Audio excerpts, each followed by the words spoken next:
All right, this is your brother Issachar coming at you with another lesson. First off, I want to give all praises to Yahweh, Bahasham, Yahweh Shai, Bahasham, Rachaa Quadash. Double honors to the apostles of the great millstone, which I learned his truth from. Honors to the elders and brothers out there pushing his word to the four corners of the earth within truth and sincerity. And shalom to the aqua that's listening and learning. Today's video is going to be entitled, Lose Everything for the Kingdom. Lose everything for the kingdom. Now I got inspired to do this lesson because I was watching this live stream from GMS Chicago, which is right here, and they titled it Repent or Die. And pretty much brothers was going into how, when you come into this truth, you put everything that you once knew in the world away. You really don't care about the things in the world anymore.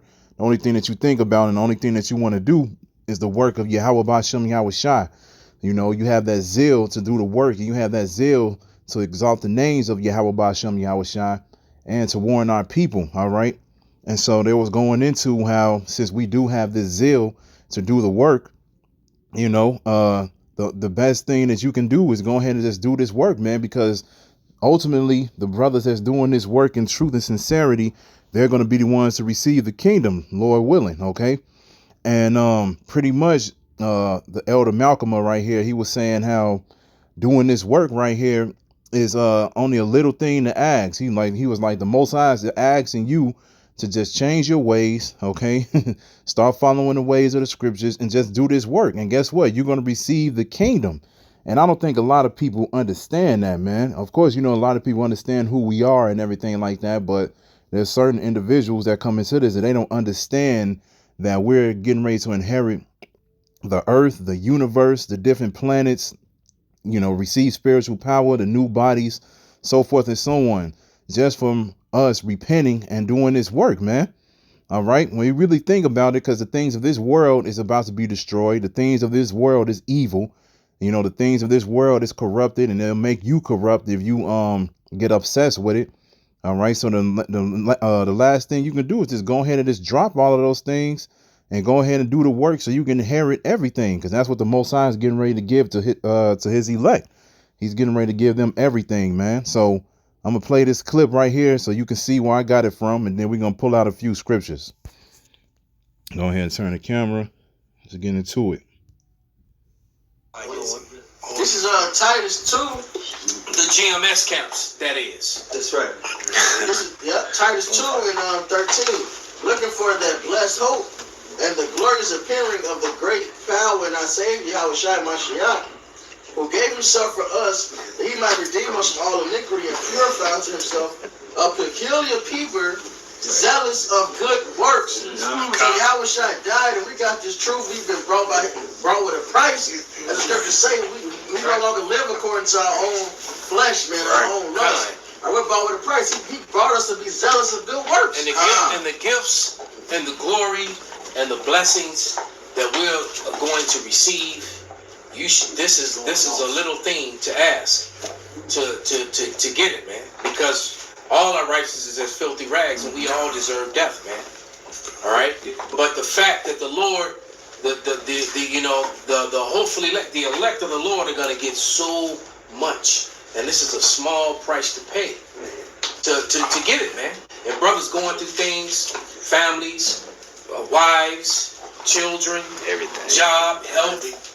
We live in Babylon. We live in the worst place to live in the whole world. And it's foolish how these dumb Babylonians. This is the greatest country in the world. And you leave. But they feed. Hey, look. Guess what? Many people in Babylon would love to leave and they can't. That's it. Right? Shit, I can't. They can't. Because, I would probably say half the population can't get a passport to get out of here. And if they had them, they would probably go. All right? Go ahead, brother. Based off what you... So there it is. He was just like, look, this is a small price to pay. He's like, pretty much just like, look, man, just give up everything so you can get inherit the kingdom. Because we're getting ready to inherit everything, man. First, we're going to take all of the riches from Esau when this place go down, and then the Most High is going to add into that. And like he was saying, we all go through things. We go through things with family, friends, jobs, health, financial affairs, all of that, man. We go through things definitely every day, because like the scriptures say, the Most High chasteneth whom he loves. So he's going to put us through certain things and make sure that we remain humble. And that's the point, man. We always got to remain humble and realize that, hey, the Most High is like, look, man, go ahead and just do the work. And, if it comes to the point where you have to lay your life down for this truth, then go ahead and do it. Because guess what? I'm going to bring you back alive in a new body, and I'm going to give you everything. And he means that, literally everything. The elect of Israel is going to inherit everything, man. So why not just go ahead and do what you got to do for the Lord right now? Because, ultimately, man, ain't nothing here. Ain't nothing here that you really can enjoy. You look at your favorite TV shows and play your favorite video games or look at sports or whatever. You really can't enjoy it fully because everything is polluted. You see the subliminal messages and everything. You see the sins and the wickedness that's in everything. The sports games are rigged, and you can see through everything now because we have the spiritual eyes, and that's another thing. The Most High called us into this, and now we have those spiritual eyes, man. We can see through things. So at the end of the day, it's just best to just go ahead and just lose everything so you can inherit everything, man. So we're gonna start off with Mark. Let's start off with Mark 8:34, and it says, and we had called the people and sent him with his disciples also. He said unto them, whosoever will come after me, let him deny himself and take up his cross and follow me. For whosoever will save his life shall lose it, but whosoever shall lose his life for my sake and the gospel's, the same shall save it. For what shall it profit a man if he shall gain the whole world and lose his own soul? So at the end of the day, we understand if we want to be part of the elect, we want to be saved, we got to drop everything that we used to know. A lot of people can't let go of holidays. A lot of people can't let go of birthdays or eating certain foods or whatever it was you was obsessed with or you had a tight connection with. You got to let those things go. That's the only way you can really believe in this. If you really believe in this, you'll change your life 100%. You won't hold on to like 3% or 10% or 30%, and then it's 60% the truth or 70% the truth. No, it don't work like that. Either you in this or you ain't. So at the end of the day, it says, for whosoever shall lose his life for my sake and the gospel's, the same shall save it. All right. So we got to change our life, and we got to go out here and tell our people the truth, whether they like it or not. And we got to do this for our own sake. And it says, and what shall a man give in exchange for his soul? Whosoever therefore shall be ashamed of me and of my words in this adulterous and sinful generation, of him also shall the Son of Man be ashamed when he cometh in the glory of his Father with the holy angels. So at the end of the day, if you're not for this, Yahweh Shai is going to look at you with that angry eye. He's going to make sure he get rid of you, man. All right. He called this world an adulterous and sinful generation, meaning this is the worst of the worst. And we heard Elder Malcolm said within that clip right there, we live in the worst place on earth, Babylon the Great, aka America, man. Why would you want to embrace anything here at all? All right. Just like the scriptures say, our people embrace dung hills. Like it says, Limitations. They embrace dung hills. They embrace places that's full of shit, man. And that's literally, you walk in these hoods and everything, man. People be walking their dogs and cats and everything everywhere, man. You just smell the stench in the air. It's horrible, man. So why not just go ahead and just drop everything so you can get ready to inherit it all, man? Let's go to 1 Corinthians. Let's go to 1 Corinthians 2:9. And it says, but as it is written, eye hath not seen, nor ear heard, neither have entered into the heart of man the things which the Most High hath prepared for them that love him.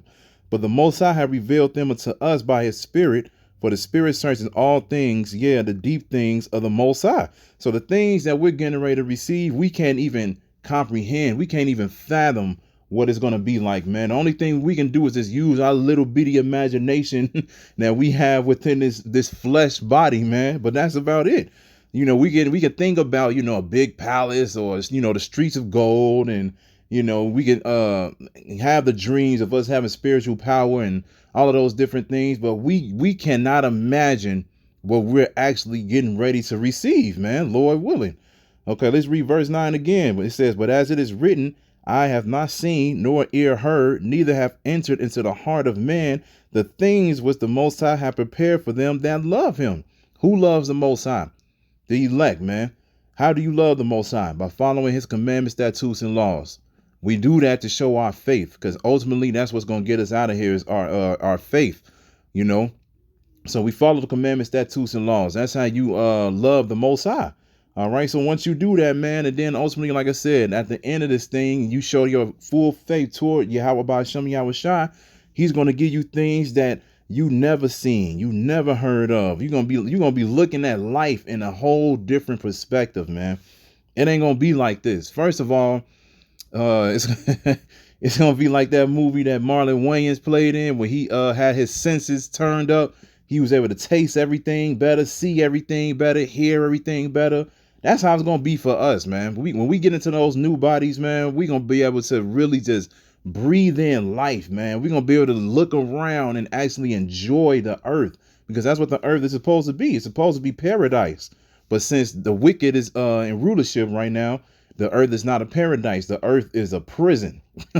It's a full-blown prison, man. All right. And Esau's getting ready to lock this down to the point where you really do feel like it's a prison everywhere. But when he get ready to eat, that's when the Most High is gonna interfere. All right. So let's go to Job 19. You're gonna go to Job 19 and 14. And it says, my kinsfolk have failed, and my familiar friends have forgotten me. They that dwell in my house and my maids count me for a stranger. I am an alien in their sight. Okay, so this is another reason, like I said, well, you should just go ahead and just let everything go. Because when you come into this truth, just like they said at the beginning, it was like, man, we have problems with family and friends, you know, people that you were close to, you know, pretty much look at you weird. They look at you like you crazy or stupid or whatever the case may be, foolish, because they'll tell you that you taking the Bible too seriously and everything like that. All right. Like it says right here, man, they count me for a stranger. I am an alien in their sight. They look at you as not the same no more. You are not their people anymore, man. You're an Israelite, even though they're Israelites too. And they're going to realize that at the end. But right now they look at you like, oh, that's that Israelite right there, man. That's that dude who be on the corners, you know, talking about the Bible and talking about UFOs getting ready to come, so forth and so on, man. So when you come around people who count you for a stranger, all right, and they look at you as an alien, why would you want to embrace that, man? Why would you want to hold on to that, man? They don't love you. They don't like you. Just let them be, man. Because like I said, at the end of the day, they're going to be the ones looking for you. You know, when these things go down and everything like that, they're going to be the ones looking for you, because they're going to realize that you have the truth. Like the scriptures say, they're going to realize that a prophet hath been among them. And guess what? They ain't going to be able to find you. And guess what? They're not going to inherit everything either. Ultimately, Israel, all of Israel is going to be in the kingdom. Don't get me wrong. But they're not going to be on it on the first go around, man. They're not going to be able to see the downfall of their enemies, because they're going to be in the midst of the downfall of their enemies. All right. They're not going to be able to see the kingdom brought up from the beginning. They're not going to be around Yahweh Shai at the beginning. Okay. None of that, man. They're going to be put to death. But this is Sirach chapter 4, verse 11. It says, wisdom exalteth her children, and laid hold of them that seek her. He that loveth her loveth life, and they that seek to her early shall be filled with joy. See? So they that seek this wisdom, those are the ones that seeking Yahweh Ba'ashem Yahweh Shai early, they're going to be filled with joy. What's going to be the joy? The kingdom. Okay? So that's what we're doing right now, man. We letting everything go. We seeking this wisdom, man. We want to keep the zeal. We want to keep the Holy Spirit upon us so we can be filled with joy. All right. The joy is going to start once we realize we in a chariot, man. Once we realize we getting beamed up and we in a chariot and we realize that we escaped that nuclear fire, we're going to be filled with joy. We're going to be praising and exalting Yahweh Ba'ashem Yahweh Shai with the ultimate zeal, man. Like Apostle Gabar always say, man, we really going to be shouting those names, man. Yahweh Ba'ashem Yahweh Shai, all praises to Yahweh. We're going to be going in, man, because we're going to feel that relief. All right. Once we in those chariots, we're going to feel that relief, and we're going to feel great that, we made it on a chariot, man. We're going to feel very just happy that the Most High chose us to get away from that, man. Lord willing. All right. So it says wisdom exalted her children, and laid hold of them that seek Lay hold of them that seek her. Salakia. He that loveth her loveth life, and they that seek to her early shall be filled with joy. He that holdeth her fast shall inherit glory. And wheresoever she entereth, the Lord will bless. And that's what it is, man. We gonna get that glory just for the simple fact that we let everything in this world go now, and we seek the Most High early right now, man. So that's what it is.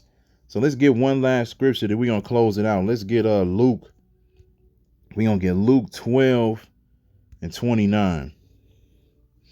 And it says, and seek not what you shall eat or what you shall drink, neither be ye of doubtful mind. All right. Never doubt, or, don't let that doubt demon get inside of your head, man, especially when this thing go down, because we're going to be put in temptation. All right. Once we realize we got to drop our jobs and everything like that, and we're not going to know where we're going to get our next meal from and everything, you can't have that doubt demon take you over, man. All right. You got to really believe in these scriptures. Like I said, this is one of the things that we're going to have to go through. One of the things where we're going to have to lose in order to show you how we're shy that we ready to gain. Verse 30, it says, for all these things do the nations of the world seek after, and your Father knoweth that ye have need of these things. But rather seek ye, it says, but rather seek ye the kingdom of the Most High, and all these things shall be added unto you. Fear not, little flock, for it is your Father's good pleasure to give you the kingdom. See? So everything that you lost on this side, it's going to be added back unto you in the kingdom, man. You're going to get everything right back, plus more, man. And I even plus more, way more, plus, times 1 trillion. You're going to get everything back in the kingdom, man. Okay. So don't doubt about how you're going to be able to eat or do certain things during Jacob's trouble. Just think about the kingdom, man. Keep that faith. Keep your integrity. Because what it says, for it is your Father's good pleasure to give you the kingdom. The Most High, Yahweh, he wants to give you the kingdom. He wants you to inherit glory. He wants you to inherit wisdom and riches and peace and joy, man. He wants to give you all those things. But before he gives you those things, man, you got to do something for him. You got to show that faith, man. You got to show that faith and let the people know, not let the people know. Well, of course, let the people know by doing the work, but you got to let Yahweh Bashem Yahweh Shai know that, hey, you are for this and you're not going to fold, man. It says, sell that ye have and give alms, provide yourselves bags which wax not old, a treasure in the heavens that faileth not, where no thief approaches, neither moth corrupteth. For where your treasure is, there will your heart be also. Let your loins be girded about, and your lights burning, and ye yourselves like unto men that wait for their Lord, when he will return from the wedding, that when he cometh and knocketh, they may open unto him immediately. All right, so that's what we want, man. We want to be part of that feast. We want to be part of that wedding. We want to be part of the first fruits of the kingdom. We want to be part of the elect, man. And the only way that the Most High is going to open those doors up to you is if you drop everything now and seek him early. All right. That's why it says make no tarrying to turn to the Lord, because you never know when the Lord is getting ready to come back. And like I said, man, that's all we want is the kingdom. We want the kingdom, man. We realize once we get into the kingdom, man, all this past life is going to be like nothing but a blur. All of these things is just going to be nothing but bullshit, man. We ain't even going to think about this place no more, man. We're going to be like, man, we are finally in paradise. We can finally rest. We can finally live, man. I mean, really live. And, we ain't got to worry about time. Think about that. We ain't got to worry about time. All right. Time is not going to be a thing in the kingdom, man. We ain't going to have to be like, we got to wake up at a certain time or we got to do this by a certain time. The only thing that we're going to be doing by a certain time is following the Sabbath. When the sun go down, we're going to be doing that, following the high holy days and everything like that. When it's supposed to be celebrated. But other than that, man, we ain't going to be thinking about time, man. We going to enjoy every single second of the kingdom, man. Every single second. So like I said, just drop everything now so you can receive the kingdom later. So I hope this is edifying. So with that, I'm going to say, call Halayim, Yahweh, Bahasham, Yahweh Shai, Bahasham, Richaa Quadash. Double honors to the apostles of the great millstone, which I learned this truth from. Honors to the elders and brothers out there pushing his word through the four corners of the earth within truth and sincerity. And shalom to the Aquat that's listening and learning. And Yahweh Ratazah, I'll be back with another lesson. Keep pushing, Yasharala. Keep pushing. We almost out of here. Shalom.